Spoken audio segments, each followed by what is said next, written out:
Hello friends, எல்லாருக்கும் வணக்கம். இன்றைக்கி நம்ம சேனலில் என்ன வீடியோ பற்றி பார்க்க போகிறோம் அப்படின்னு பார்த்தீங்க அப்படின்னா, போஸ்ட் ஆஃபீஸில் இருக்கிற பப்ளிக் ப்ரொவிடென்ட் ஃபண்ட், அதாவது பிபிஎஃப் பற்றி தான் நம்ம டீட்டெயிலாக இந்த வீடியோவில் வந்து நம்ம டிஸ்கஸ் பண்ண போகிறோம். இந்த பிபிஎஃப்பில் என்னென்ன பெனிஃபிட்ஸ் அண்ட் ஃபீச்சர்ஸ்லாம் இருக்குது, யாரெல்லாம் அப்ளை பண்ணலாம், எவ்வளோ இன்ட்ரெஸ்ட் ரேட்டு கொடுக்குறாங்க, அந்த இன்ட்ரெஸ்ட் ரேட்டுக்கு ஏற்ற போல் எவ்வளோ அமௌண்ட்டை நம்ம இன்வெஸ்ட் பண்ணால் எவ்வளோ அமௌண்ட்டு நம்மளுக்கு கிடைக்கும் அப்படின்னு சொல்லி நம்ம ஃபுல் டீட்டெயில்ஸை இந்த வீடியோவில் நம்ம ஸ்டெப் பை ஸ்டெப்பாக நம்ம பார்க்க போகிறோம். ஸோ வீடியோவை நீங்கள் ஃபஸ்ட் வந்து லாஸ்ட் வரைக்கும் நீங்கள் ஸ்கிப் பண்ணாமல் பாருங்கள். ஸோ ஃபஸ்ட்டு இந்த பிபிஎஃப் அக்கௌண்ட்டுனா என்ன அப்படின்றத நம்ம ஃபஸ்ட்டு தெரிஞ்சுக்கணும். ஸோ பிபிஎஃப் அக்கௌண்ட்டை பொறுத்த வரைக்கும் பார்த்தீங்க அப்படின்னா, இது வந்து ஒரு long term investment scheme offer by post office back and by government. So அதனால் இது வந்து ஒரு லாங் டேர்ம் இன்வெஸ்ட்மெண்ட். லாங் டேர்மாக நீங்கள் சூஸ் பண்ணணும் அப்படின்னா இந்த பிபிஎஃப்பை நீங்கள் தாராளமாக சூஸ் பண்ணலாம். ஸோ இந்த ஸ்கீமை பொறுத்த வரைக்கும் உங்களுக்கு வந்து இது வந்து savings with safe and guarantee returns வந்து உங்களுக்கு வந்து கிடைக்கும். ஸோ எந்தவித மார்க்கெட் ரிஸ்க்கும் இதில் உங்களுக்கு இருக்காது.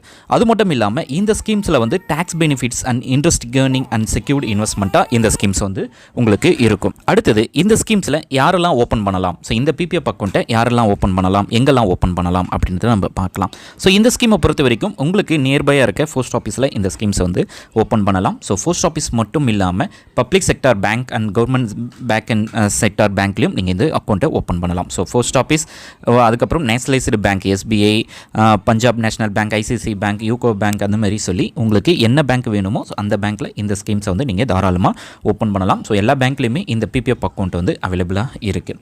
அடுத்தது ஸோ இந்த ஸ்கீம்ஸில் வந்து யாரெல்லாம் ஓப்பன் பண்ணலாம் அப்படின்னு நம்ம பார்க்கலாம். ஸோ இந்தியன் சிட்டிசன் யார் வேணாலும் இந்த ஸ்கீம்ஸை வந்து ஓப்பன் பண்ணலாம் அப்படின்றதையும் சொல்லியிருக்காங்க. அடுத்தது இந்த பிபிஎஃப் அக்கௌண்ட் ஓப்பன் பண்ணோம் அப்படின்னா ஒன்லி ஒன் அக்கௌண்ட் தான் உங்களால் ஓப்பன் பண்ண முடியும். ஸோ மல்டிபிள் பிபிஎஃப் அக்கௌண்ட் வந்து ஓப்பன் பண்ண முடியாது. ஸோ அதேமாரி மைனராக இருக்கிறவங்க அவங்களுடைய பேரண்ட் அல்லது கார்டியன் மூலமாக இந்த பிபிஎஃப் அக்கௌண்ட்டை வந்து தாராளமாக ஓப்பன் பண்ணலாம். ஸோ அதுக்கான ஆப்ஷன்ஸ் வந்து இதில் வந்து கொடுத்துருக்காங்க. ஸோ முக்கியமாக இதில் நீங்கள் பார்க்கக்கூடியது பார்த்தீங்க அப்படின்னா என்ஆர்ஐ, அதுக்கப்புறம் இன்ஸ்டியூஷன் வச்சுருக்கவங்க இதில் வந்து உங்களால் அக்கௌண்ட் பிபிஎஃப் அக்கௌண்ட்டை ஓப்பன் பண்ண முடியாது. ஸோ அதையும் நோட் பண்ணிக்கோங்க. அடுத்து பார்த்தீங்க அப்படின்னா மினிமம் அண்ட் மேக்ஸிமம் டெபாசிட் எவ்வளோ அப்படின்றத நம்ம பார்க்கலாம். ஸோ பிபிஎஃப் அக்கௌண்ட்டை பொறுத்த வரைக்கும் பார்த்தீங்க அப்படின்னா ஒரு ஃபினான்ஷியரில் மினிமம் அமௌண்ட்டை 500 ஆச்சும் நீங்கள் வந்து இன்வெஸ்ட் பண்ணலாம். மேக்ஸிமம் பார்த்தீங்க அப்படின்னா 1.5 lakhs வரைக்கும் நீங்கள் இன்வெஸ்ட் பண்ணலாம். ஸோ ஒரு ஃபினான்ஷியல் இயரில் மினிமம் 500, மேக்ஸிமம் 1.5 lakhs வரைக்கும் நீங்கள் இன்வெஸ்ட் பண்ணலாம்.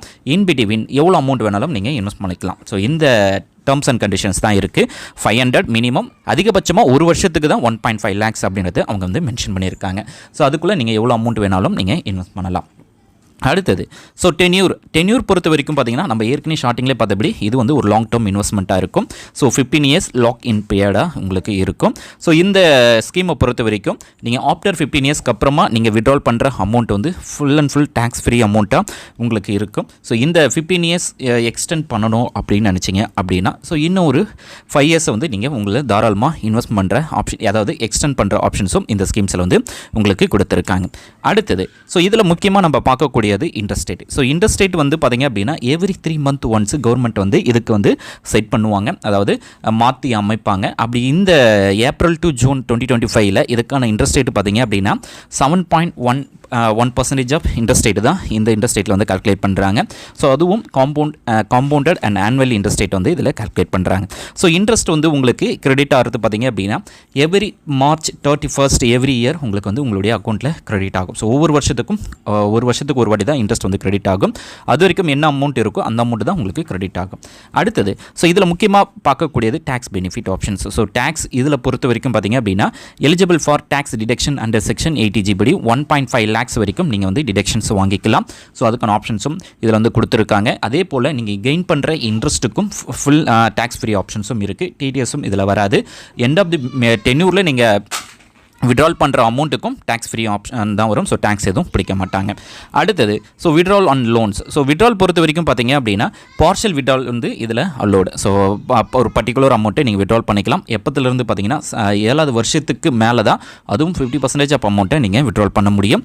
So full withdrawal only allowed after 15 years மட்டும்தான் அலோட் பண்ண முடியும். ஸோ நீங்கள் என்ன அமௌண்ட் இன்வெஸ்ட் பண்ணியிருக்கீங்களோ அதில் 50% ஆஃப் அமௌண்ட்டை மட்டும்தான் உங்களால் வந்து விட்ரால் பண்ண முடியும் அப்படின்றது தான் அவங்க வந்து இதில் சொல்லியிருக்காங்க. ஃபுல் அமௌண்ட் விட்ரால் பண்ணா ஆஃப்டர் 15 years. அடுத்தது பார்த்தீங்க அப்படின்னா loan available 3rd and 6th. So 3வது வருஷத்துலேருந்து 6வது வருஷத்துக்குள்ளே உங்களுக்கான லோன்ஸை நீங்கள் எடுத்துக்கலாம். அதுவும் பார்த்தீங்க அப்படின்னா லோன் அமௌண்ட்டை வந்து நீங்கள் என்ன பேலன்ஸ் அமௌண்ட் வச்சுருக்கீங்களோ அந்த அமௌண்ட் பார்த்தீங்க அப்படின்னா 20% ஆஃப் அமௌண்ட். ஸோ பேங்க்கில் விட இது கொஞ்சம் கம்மி. நான் பேங்க்கில் 90% ஆஃப் அமௌண்ட்டை நீங்கள் லோனை எடுத்துக்க முடியும். ஆனால் போஸ்ட் ஆஃபீஸில் பார்த்தீங்க அப்படின்னா 20% ஆஃப் அமௌண்ட்டு தான் நீங்கள் லோனை எடுத்துக்க முடியும். ஸோ அதேமாரி மஸ்ட் பி ரீஃபைட் 35 இன்ஸ்டால்மெண்ட் அமௌண்ட் அப்படின்றதையும் அவங்க வந்து சொல்லியிருக்காங்க. ஸோ அடுத்தது, ஸோ இந்த ஸ்கீமை பொறுத்த வரைக்கும் how to open PPF account in post office. So post ஆஃபீஸில் இந்த PPF அக்கௌண்ட்டை எப்படி ஓப்பன் பண்ணணும். ஸோ ஏற்கனவே நீங்கள் வந்து நார்மலாக ஒரு சேவிங்ஸ் அக்கௌண்ட் வச்சுருக்கீங்க அப்படின்னா, ஸோ அந்த அக்கௌண்ட் இருந்தது அப்படின்னா அந்த அக்கௌண்ட்டோட இந்த பிபிஎஃப் அக்கௌண்ட்டை நீங்கள் மெர்ஜ் பண்ணி யூஸ் பண்ணிக்கலாம். பிபிஎஃப் அக்கௌண்ட்டை பொறுத்த வரைக்கும் அதுக்கான ஒரு ஃபார்ம்ஸ் இருக்குது. ஸோ அந்த ஃபார்ம்ஸை வந்து நீங்கள் பேசிக்காக ஃபில் பண்ணி உங்களுடைய KYC டாக்குமெண்ட்ஸ் அதாவது அக்கௌண்ட் இருந்தது அப்படின்னா பிரச்சனை கிடையாது. அக்கௌண்ட் இல்லைனா உங்களுடைய KYC டாக்குமெண்ட்ஸ் எல்லாத்தையும் வச்சு நீங்கள் ஓப்பன் பண்ணி அதுக்கான கேஷ் டெபாசிட் அமௌண்ட் எல்லாத்தையுமே நீங்கள் அதை கேஷாக அல்லது செக்காக எது கொடுக்குறீங்களோ அதை கொடுத்து நீங்கள் உங்களுடைய பிபிஎஃப் அக்கௌண்ட்டை நீங்கள் ஓப்பன் பண்ணிக்கலாம். அடுத்து பார்த்தீங்க அப்படின்னா இந்த managing account online. So Indian post office வந்து இன்டர்நெட் பேங்கிங் ஃபெசிலிட்டிஸ் இருக்குது. அது மூலமாக நீங்கள் பிபிஎஃப் அக்கௌண்ட் ஓப்பன் பண்ணிவிட்டு உங்களுடைய பிபிஎஃப் அக்கௌண்ட் பேலன்ஸை வந்து நீங்கள் இன்டர்நெட் பேங்கிங் மூலமாகவே மானிட்டர் பண்ணிக்கலாம். ஸோ எவ்வளோ அமௌண்ட்டு டெபாசிட் ஆன்லைன் மூலமாக டெபாசிட் பண்ணிக்கலாம். அடுத்தது உங்களுடைய ஸ்டேட்டஸை பிடிஎஃபாக ஸ்டேட்மெண்ட்டை நீங்கள் டவுன்லோட் பண்ணிக்கலாம். ஸோ அதுக்கான ஆப்ஷன்ஸும் இந்த ஸ்கீம்ஸில் கொடுத்துருக்காங்க. அடுத்தது ட்ரான்ஸ்ஃபர் ஃபெசிலிட்டி. ஸோ உங்களுடைய பிபிஎஃப் அக்கௌண்ட்டை ஒரு போஸ்ட் ஆஃபீஸிலிருந்து இன்னொரு போஸ்ட் ஆஃபீஸுக்கு ட்ரான்ஸ்ஃபர் பண்ணுற ஆப்ஷன்ஸும் இருக்குது.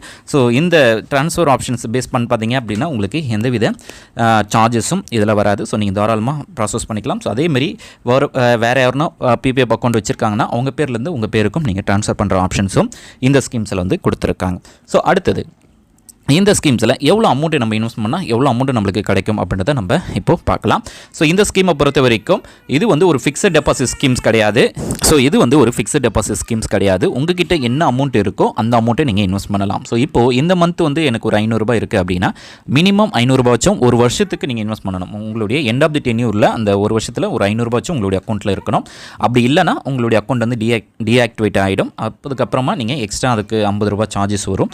அந்த 50 ரூபா பே பண்ணி தான் நீங்கள் ஆக்டிவேட் பண்ணி அகைன் திருப்பியும் நீங்கள் இனிஷியல் அதாவது இன்ஸ்டால் பண்ணலாம். ஸோ உங்களுடைய ப்ராசஸ் வந்து ஸ்டார்ட் பண்ணிக்கலாம். இப்போது இதில் உங்ககிட்ட என்ன அமௌண்ட் இருக்கோ அந்த அமௌண்ட்டை நீங்கள் மந்த்லியோ அல்லது வருஷத்துக்கு ஒரு வாட்டி கூட நீங்கள் இன்வெஸ்ட் பண்ணலாம். ஒரு வருஷத்துக்கு ஒரு வாட்டி 1,50,000 கூட போடலாம். 1 லட்ச ரூபா கூட நீங்கள் இன்வெஸ்ட் பண்ணலாம். 6,000 10,000 அப்படின்னு எவ்வளோ அமௌண்ட் வேணாலும் நீங்கள் இன்வெஸ்ட் பண்ணலாம்.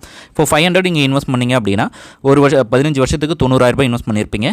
இன்ட்ரெஸ்ட் அமௌண்ட் மட்டும் 77,628 ரூபா. ஸோ டோட்டலாக மெச்சூர்ட் அமௌண்ட்டாக 1,67,628 ரூபா நீங்கள் எண்ட் ஆஃப் தி டென்யூரில் உங்களுக்கு வந்து இதில் கிடைக்கும். அதுவே நீங்கள் 5 lakh அதாவது 5,000 மந்த்லி 15 இயர்ஸ்க்கு வந்து இன்வெஸ்ட் பண்ணுறீங்க அப்படின்னா டோட்டலாக 9 லட்ச ரூபாய் நீங்கள் இன்வெஸ்ட் பண்ணியிருப்பீங்க. இன்ட்ரெஸ்ட் அமௌண்ட் மட்டும் 7,76,282 ரூபா கிடைச்சிருக்கும். ஸோ டோட்டலாக 16,76,282 ரூபா உங்களுக்கு வந்து எண்ட் ஆஃப் தி டென்யூரில் கிடைக்கும். அதுவே 10,000 மந்த்லி இன்வெஸ்ட் பண்ணுறீங்க அப்படின்னா டோட்டலாக 18 லட்ச ரூபா நீங்கள் இன்வெஸ்ட் பண்ணியிருப்பீங்க. ஸோ இன்ட்ரெஸ்ட் அமௌண்ட் மட்டும் 15,52,564 ரூபா கிடைக்கும். ஸோ டோட்டலாக 33 லட்ச ரூபா உங்களுக்கு கெயின் பண்ணியிருப்பீங்க. அதுவே மந்த்லி 12,000 இன்வெஸ்ட் பண்ணுறீங்க அப்படின்னா ஸோ 21,60,000 இன்வெஸ்ட் பண்ணியிருப்பீங்க.